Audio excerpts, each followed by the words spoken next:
Two missing after boat capsizes in Bauchi. Gunman rampage in Yobe leaves many killed, houses touched. Resident doctors call off strike, return to work Monday. And on the international scene, 11 dead as Israeli strike hits school sheltering Palestinians. Hello and welcome to Trust News Update. I am Sumaya Abubakar. Thank you for joining us, and now the details. The Bauchi State Police Command has confirmed that 2 people are missing after a passenger boat capsized in the Zindiwa River located in Gamawa local government area of Bauchi State. 3 passengers were rescued following the incident, which occurred Saturday morning.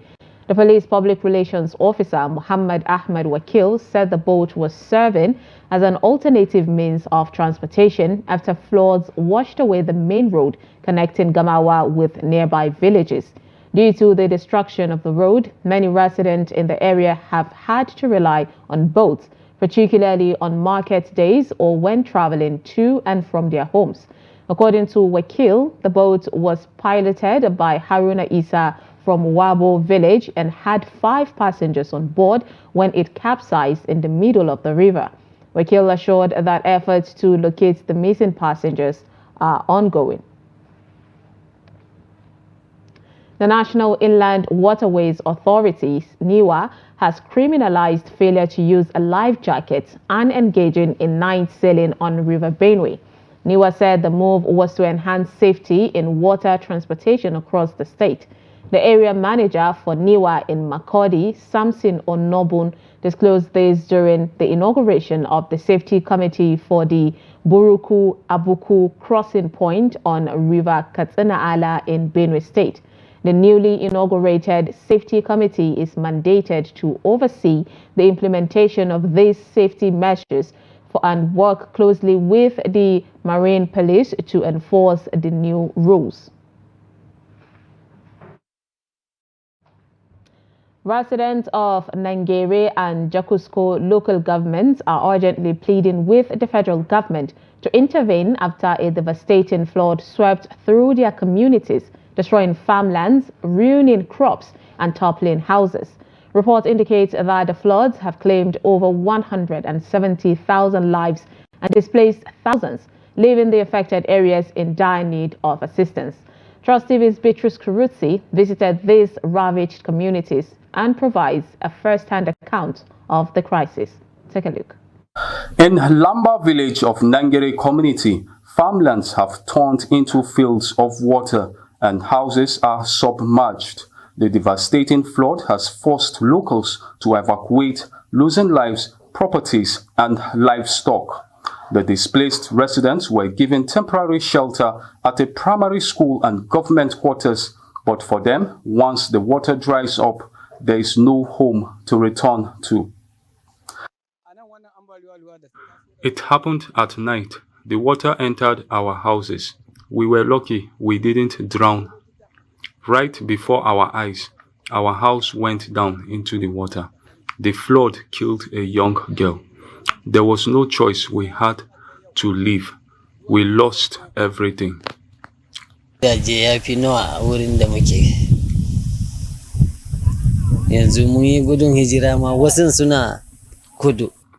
We are begging the government to help us because we don't have a place to stay after the flood. We lost everything, including our farms. It means no food for us.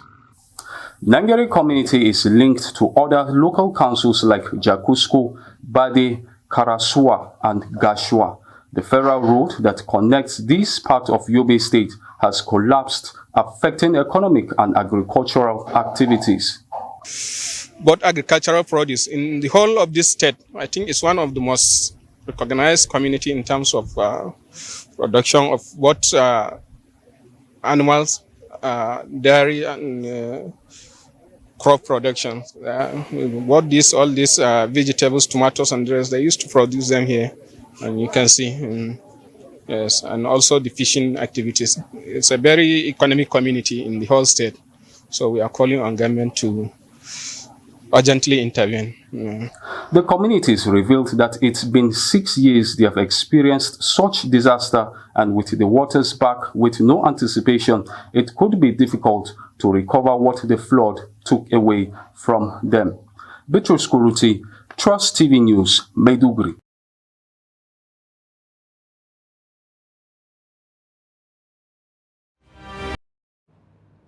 Drivers and commuters on the Shandam-Lantang Road are frustrated as a bridge in Kufai community, Shandam local government area of Plateau State, has remained collapsed for 2 years. Since the bridge is collapsed in 2022, no reconstruction efforts have been made, worsening the daily struggles of drivers and passengers. Ado Musa completes the report.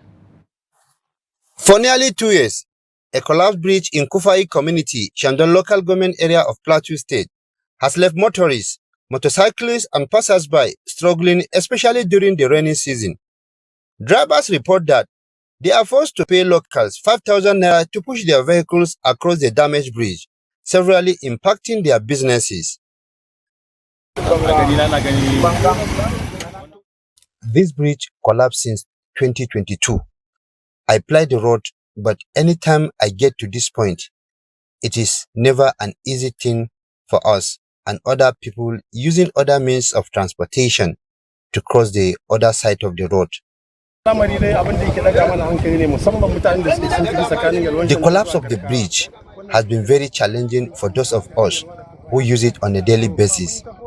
We have complained severally, but nothing has been done about it. We are calling on the state and federal government to come to our aid.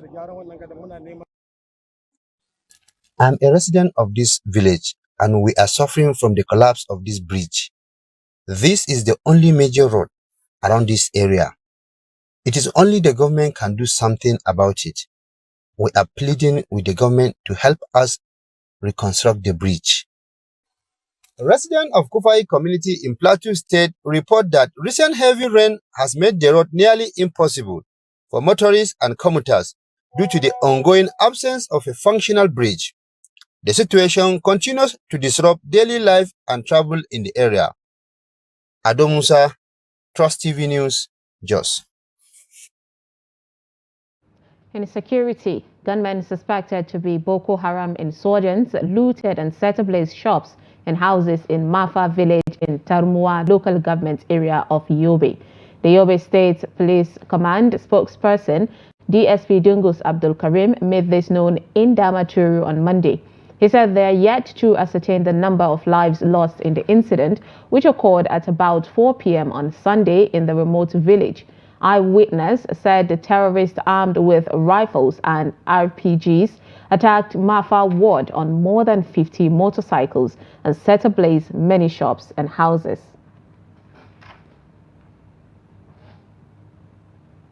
The Nigerian Association of Resident Doctors has directed its members to resume work on Monday following a 7-day nationwide warning strike embarked upon by its members over the abduction of their colleague Ganiat Popola. NAD began a 7-day warning strike last Monday to press for the rescue of Popola, a registrar in the Department of Ophthalmology at the National Eye Center, Kaduna. NAD President Dele Abdullahi said it would review the federal government's commitment to resolving its demand in the next 3 weeks. Popola was kidnapped 8 months ago. Acting Governor of Oyo State, Bayo Lawal, has promised that perpetrators of the gruesome murder of about 10 residents in the Bepakan village in the Shaki West local government area of the state will be apprehended and made to face the full wrath of the law. The acting governor gave this assurance in the Shaki when he led top government functionaries on an assessment of the community, which was attacked by yet to be identified assailants. The report.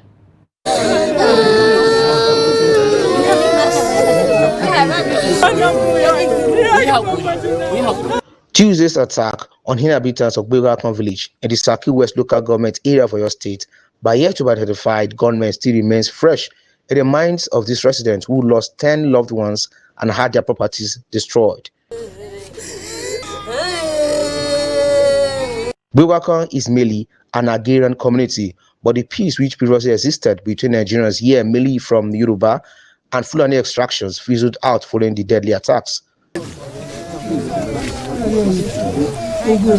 It is for this reason that the acting governor for your state and senior government officials are in the community to broker peace and to see firsthand the level of damage inflicted on members of the community. We are not looking for this type of incident. So it caught us, by surprise, and we deem it fit to pay a visit to these people, to condole with them and give assurances that things of this nature must never happen again. Only yesterday, the Commissioner of Police paid a visit to assess the situation, and we have seen that actually some people invaded this hamlet and carry out this dastardly action. Investigations are ongoing. Due to the sensitive nature of the matter, many residents declined speaking with newsmen, but council representing Ward 4 in the community speaks on the matter. Around 11:30 a.m. on Tuesday, so I heard the bad news that those of our people living here was assassinated by unknown people. So we are here just to commiserate with them and to pay them a condolence visit. Another resident who blamed the attack on lack of peaceful existence, poor leadership structure among various ethnic groups in the community, urging government to put in place mechanisms to prevent the occurrence of the dastardly attack. As tears continue to flow among victims who had lost their loved ones in these gruesome attacks, authorities here have been advised to ensure they unmask the perpetrators of this heinous act and bring justice to the bereaved, even as residents continue to count the losses. The trial of #End Bad Governance protesters will begin in Abuja, Kano, Kaduna, and Borno states today. The Deputy Inspector General of Police Intelligence, Dasuki Galadanchi, disclosed this at the just-ended annual General Conference of the Nigerian Bar Association, the NBA.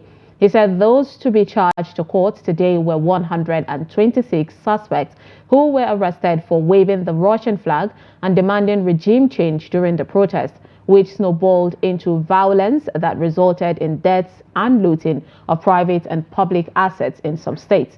A human rights lawyer, Femi Falana, would lead other lawyers to defend the protesters before Justice Emeka Wete of the Federal High Court, Abuja. The protesters had been arrested following the August 1st to 10th nationwide protest against the hardship in the country.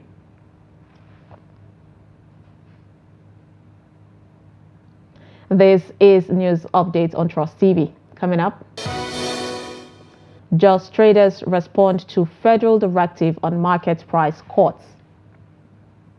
This and more after the break. Stay with us. Welcome back and thank you for staying with us. If you're just joining us, this is News Update on Trust TV. Let's take a look at our top stories again. 2 missing after boat capsizes in Bauchi. And gunman rampage in Yobe leaves many killed, houses torched. Traders in Jos, the Plateau State capital, have voiced their reactions to the federal government's directive, urging them to reduce market prices. The Federal Competition and Consumer Protection Commission, the FCCPC, has issued a 1-month moratorium for traders and other market stakeholders to bring down the cost of goods. Ajo Musa visited Kasuanderi, a section of Enkwali market, to gather the traders' perspective on this development. The report. The relentless rise in the prices of goods and services in Nigeria has become a major concern, with citizens continually expressing their frustration. In response, the newly appointed Executive Vice Chairman of the Federal Competition and Consumer Protection Commission, Mr. Tunji Bello, announced on Friday that the Commission will begin enforcing price reductions once the government's deadline expires. Meanwhile, traders at the Kasuandere market have shared their reactions to the moratorium requiring them to lower prices. I don't know how the government will go about it. I don't know how it will happen. because you cannot go and buy your goods with your own personal money and come back to your shop to sell it, and the government will say sell it this amount, because we are buying goods from the manufacturers, and the manufacturers are the ones selling for us at their own amount. So we can't say it will happen. Some traders say they are not responsible of the hike in prices of commodities in the market.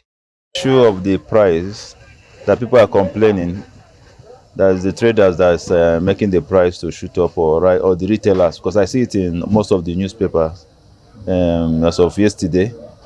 But I want to be clear that the fault is not from the wholesalers or the retailers. The main problem, I can say, we the retailers, we are even selling cheaper than the companies. As of today, many people are buying things at higher price. So how can you expect them to sell it lower than the price they bought it? So it cannot be possible. The only option is for government to review their policy and checkmate it very well and see where is the problem, from where the problem is coming. We are not the one that inputting the price. We are buying this car from company. All these cars they sell, we buy them, we sell them. And then before we fix the price, till we see the price of the company, till we put our price. The traders, however, said for the price to go down, government must take proactive measures to turn the economy around. So the only thing I can advise the government is to go back to drawing board and see how they can assist through the manufacturers, because they can go to industry now and discuss with the manufacturers, explain things for them. They can do something. I know they can do something, but the government have to insert some money or some incentives to them so that they can be able to do that. We are talking about tax. The government can remove some taxes for them. If they remove taxes for them, at least with that tax, they can be able to subsidize their goods. Instead of government to come to the markets and harass marketers to reduce the price of their goods, I think it will be better to review their policy, most especially in tariff plan and all these exchange rates and so on, because that's the only thing that will make the goods to go down, the price of the goods to go down. Although the government assures Nigerians that things will improve, the public remains eager to see when goods and services will finally become affordable for the masses. Ado Musa, Trust TV News, Jos. Of an imminent hike in the price of petrol, as the Nigerian National Petroleum Company Limited, NNPCL, has admitted financial strain. Government officials have in the past 2 weeks hinted that with the fluctuating exchange rate of the naira against the dollar, it may not be possible to sustain the current official price of 617 naira per litre for petrol. Since the past few weeks, long queues have resurfaced at most filling stations belonging to the independent marketers in Abuja, Lagos, and several other states across the country, where the product is being sold around 720 naira per litre, with many outlets dispensing the petrol for as much as 1,000 naira per litre. The price of petrol rose astronomically last year following the removal of subsidy on it by President Bola Ahmed Tinubu. The looming pump price hike would be the fourth within 15 months. On the international scene, Israeli forces continue to pound the Gaza Strip, killing dozens of Palestinians, including 11 people sheltering at a school in Gaza City and 4 traveling in a car near Deir el-Balah. Hundreds of thousands of Israelis take to the streets of Tel Aviv and other cities in Israel, demanding a ceasefire deal after the bodies of 6 more captives were recovered from Gaza. There is also a general strike taking place across the country. In the occupied West Bank, the death toll from Israel's large-scale raids rose to 29 as the Israeli siege on the Jenin refugee camp entered a 6th day, leaving Palestinians without access to food, water, power, or internet. At least 40,738 people have been killed and 94,154 wounded in Israel's war on Gaza. An estimated 1,139 people were killed in Israel during the Hamas-led attacks on October 7th. In sports, Nigeria has finally made its mark on the medal table at the Paris 2024 Paralympic Games thanks to Mariam Eniola Bolaji's stellar performance in the Para-Badminton Women's Singles SL3 event. Bolaji secured Nigeria's first medal of the Games by winning the bronze after a dominant victory over Ukraine's Kozina Oksana. The match, which took place this morning, saw Bolaji overpowered her opponent in straight sets, winning 21-9, 21-9. Bolaji's journey to this moment has been nothing short of historic. She made headlines earlier in the tournament by becoming the first African to reach the semi-finals in para-badminton at the Paralympics. In Kano, one of Nigeria's most populous states, the lack of regular sports competitions has long been a challenge for the youth. Now, however, over the next 3 months, 16 community basketball teams from across the state will be competing in a tournament that organizers hope will only develop the sport but also have a profound impact on the lives of young people. Trust TV's Abdulaziz Ibrahim reports that this initiative is bringing a new wave of hope and opportunity to the youth, providing them with a platform to hone their skills and showcase their talents. Take a look. For many of these young players, this tournament is more than just a chance to showcase their skills. It's an opportunity to engage in regular competitive play, something that has been sorely lacking in Kano State. This event is not only about developing their talents, but also about providing a much-needed platform for consistent sports engagement, which has been missing for years. We just practice, go back home, come back for practice. Sometimes, man, we will have some challenges. Some people will say I don't have transport no more. Some say I've been practicing, no league, nothing to showcase my practice. I've been practicing, no league to showcase my talents. So it's angry sometimes. But if you can be having this subsequent game like this tournament, serious, it's going to be okay. In the final game for the month of August, NTM Thunder faced off against Paki Warriors in a thrilling match that kept spectators on the edge of their seats. Both teams showcased exceptional skill and determination, making it a memorable conclusion to the month's competition. This game not only highlighted the growing talent in Kano's community basketball scene, but also emphasized the importance of regular competitive play in fostering sportsmanship and unity among the youth. Having this kind of game every ending of months, especially mostly Saturday, Sunday, Friday, Saturday, Sunday, at least it will bring out the community, especially now guys. The hardship and every other thing, bringing out this competition, setting up prize, at least to ginger community people. Kano State Basketball Association established hot-cold basketball competition, which they believe that through consistent competitions like this, the sport can thrive and young people can find a positive outlet for their energy. The Kano City League are organized here in the state. Like 4 players from that city league are currently on the roster of Kano Pillars state team. So which is very good for them. If not for the City League, the Kano Pillars management will have been able to see those players. But thank God we have a program running annually. It was a big opportunity for them to get signed because it's the first time the Pillars management are looking downwards to grassroots basketball and picking players from them onto their roster. The coach of the Kano State basketball team, Scott Inaji, is also optimistic about the long-term impact of this initiative. He sees this as a crucial step in developing local talent that could one day represent the state and even the country at higher levels. Well, that is one of the reasons why they also brought me here, to help build the awareness of the game and bring the culture of basketball back here.